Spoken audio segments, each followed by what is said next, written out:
1991, naganap ang tinaguriang second largest volcanic eruption ng 20th century na nag-iwan ng daan-daang mga patay at mahigit 200,000 na mga pamilyang nawalan ng bahay. Puro putik kami, tsaka buhangin. Yung mga bata nag-iiyakan. Ito ang pagsabog ng Mount Pinatubo. Volcanologists say the danger of another big eruption could well be past, but there's another danger they have to contend with now: deadly mud flows, which they call lahar. Nalubog sa lahar ang maraming mga probinsya sa Luzon, kabilang na ang bayan ng Floridablanca sa Pampanga.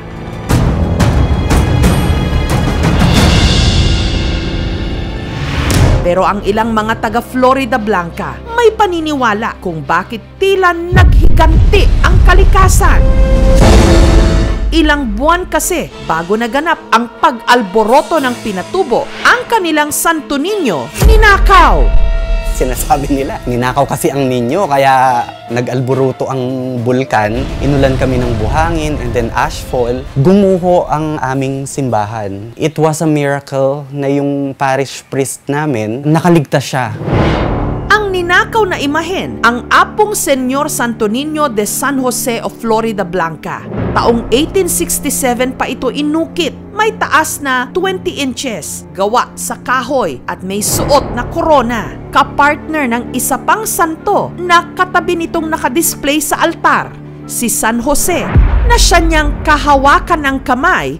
Taong 1991, nung huli itong nakita ng caretaker ng simbahan ng St. Joseph the Worker na si Arnel. Saturday, after nung wedding, pumanik kami sa kumbento para kumain. Hindi namin sinara yung simbahan. Pagtingin ko dun sa kanila, nawawala yung ninyo. Duda ni Arnel ang pagnanakaw sa Santo Niño, plinano.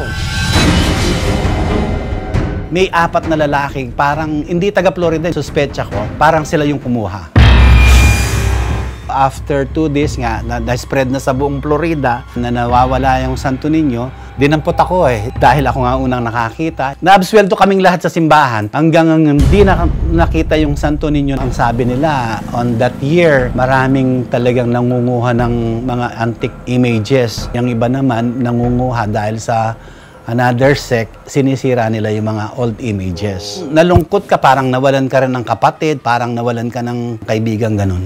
Para mapalitan ang ninakaw na imahen, ang simbahan nagpagawa ng replika ng Batang Niño. During high school, yung teacher ko sa Values Education, inassign ako na linisan si Apong San Jose. At that time pala, nung nililinis ko siya, iba na yung ninyo na kasakasama niya. And then yung ninyo, nakataas yung kamay, it is as if parang sinasabi ng ninyo, huwag mo akong hawakan. Merong a little bit of that longing na sana one day, pag sana ako mamatay, mabalik siya. Lumipas ang maraming taon, ang mga tiga Floridablanca walang nagawa kundi umasa na balang araw maibabalik din ang kanilang ninyo. Hanggang kamakailan, si Duke, estudyante na deboto rin ni San Jose, habang nagbabrowse daw online, may nakapukaw ng kanyang atensyon. Isang antigong imahen. So yung nakita ko siya, para siyang familiar. Pero hindi ako sure. Kaya minessage ko dun sa maestro ko kung ito na kaya yung nawawalang ninyo. Agad itong itinawag ni Duke sa kanyang dating guro, si Albert. Sinasabi niya na, I think nakita ko ang nawawala ninyong Santo Niño. Nung sinend niya yung photo, iba yung pakiramdam, as in talagang parang divine intervention siya. Bagamat malakas ang kutob nilang yon ang 3 dekada na nilang nawawalang imahen, sina Duke at Albert hindi raw 100% sigurado. Ina-ask namin kung may mga close-up photos si Apong Niño. Hindi nila ma-provide kasi palagi siyang nandun, nakataas siya sa retablo. Meron kasi akong sekreto doon yung pag tinatanggal. Yung Santo Niño, pag pinapatong sa base, dapat may butas yun. Doon sa butas na yun, doon ipapasok yung screw para mag-lock sa Santo Niño. Isa lang ang paraan para makumpirma ang kanilang hinala. Kailangang mahawakan nila ang imahen. Kaya si Duke agad minessage ang vicar. Hindi nagre-reply. And then I told him na stay put. Tatakbo ako ng simbahan, pupunta ako kay Apong San Jose, magdarasal ako. Na kung yun yung ninyo niya, sana maibalik sa atin. Hanggang sa ang vicar sumagot. Ipinaliwanag nitong hindi nila ninakaw ang imahen. Ipinamana lang din daw ito sa kanya. Inopen ko doon sa nag-post na may nawawalang Santo Niño ang bayan ng Florida Blanca. Nung una, nagulat po siya. Ang picker po ay sila po yung pumupunta sa mga bahay ng mga nagpapabenta at sila din po yung naghahanap ng mga possible clients.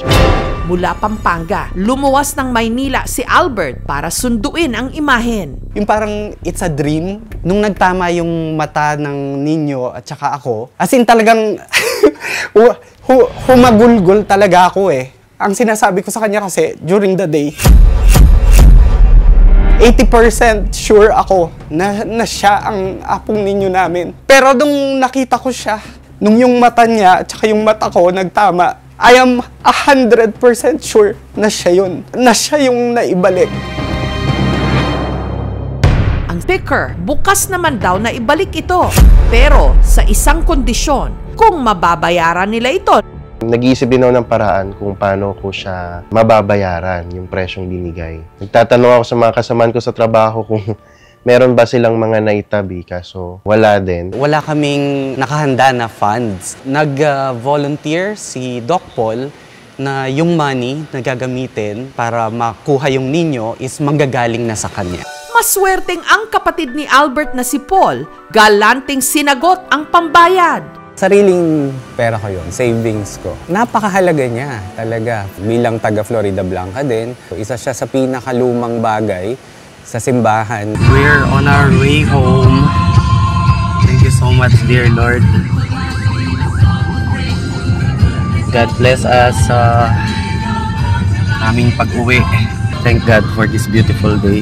Actually, maraming matatanda kasi dito sa Florida Blanca na kapag nakikita siya, sinasabi nila, siya yan. Deep within here, in their hearts, talagang sinasabi ng mga matatanda na siya yung nawawalang ninyo. Kung susukatin natin kasi, si San Jose, yung kamay niya na nakaganyan kay Apong Ninyo, 20 inches. Let's try po. So, ilalagay po natin sa paa ni Apong Ninyo and then, susukatin natin going up. So, there. That's 20 inches. Sa unang araw ng nobena para sa kapistahan ni Senyor Santo Niño, matapos ang mahigit 3 dekada, ang Apong Senyor Santo Niño de San Jose ng Florida Blanca nakauwi na sa tunay niyang tahanan.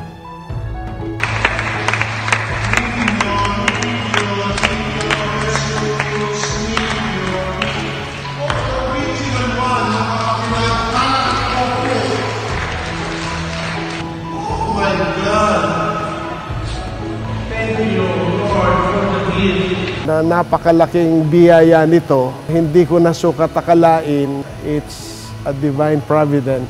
Siyempre may sense of completeness. Kasi paano mo tawaging banal na pamilya kung ang mahalaga, ang anak ay wala. Si Apong San Jose, may X yung fold niya. Si Apong Ninyo, punong-puno ng X yung kanyang folds. Even after the back portion. The real test, kung siya yung Apong Santo Niño, kapag nailagay siya dun sa tabi ni San Jose, yung tingin ni San Jose at yung tingin ng ninyo, magtutugma sila. At nang ipinagtabi nila ang imahe ng Batang Jesus sa imahe ni San Jose, ang sukat, forma at tingin nila sa isa't isa, tugmang-tugma. Tingnan niyo yung pagkakahukay ng mga X. Same style. Yung kwento, nung pagkakaukit ng mga buhok niya, pareho siya eh. Tingnan niyo po yan dito. Ayun, oh. Tuwang-tuwa yan, oh. Kinikilabutan ako. It will be a very, very hard process na tatanggalin si Apong Ninyo, ipoposition yung original. Bawal pa talaga siyang alisin muna.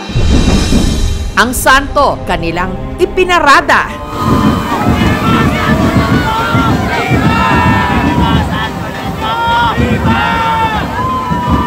Ang Panginoon, in any ways, gumagawa siya talaga ng milagro. Sa ngayon, nasa kustodiya pa ni Albert ang imahe ng Niño Jesus para sa gagawin ditong restoration. Bali-bali yung mga crowns niya, madumi siya. For too long, napabayaan siya. Yun yung nakita ko siya. Parang, saan ka ba kasi nilagay? Bakit ganyan yung itsura mo? Bakit parang napabayaan siya?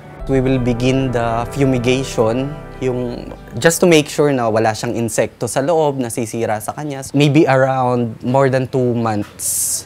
Plano nilang bigyan ng engranteng selebrasyon ang pagbabalik ng puon sa kapistahan ng bayan sa May 1. Ang mga imahen ay malaking tulong sa pananampalataya. Di naman sinasamba, kundi ito ay visual aid para mapadali ang pagpopokus sa panalangin dahil tayo po ay may katawan, pananaw, madali po kung meron kang nakikitang larawan sa hindi mo nakikitang Diyos. Lahat nga yata ngayon nabibili online kahit pang matagal nang nawawalang mga santo. Pero ang hindi matutumbasan ng anumang halaga ang ating pananampalataya. Thank God for this beautiful day. Na hindi natitinag kahit pa sa gitna ng mga pagsubok at trahedya.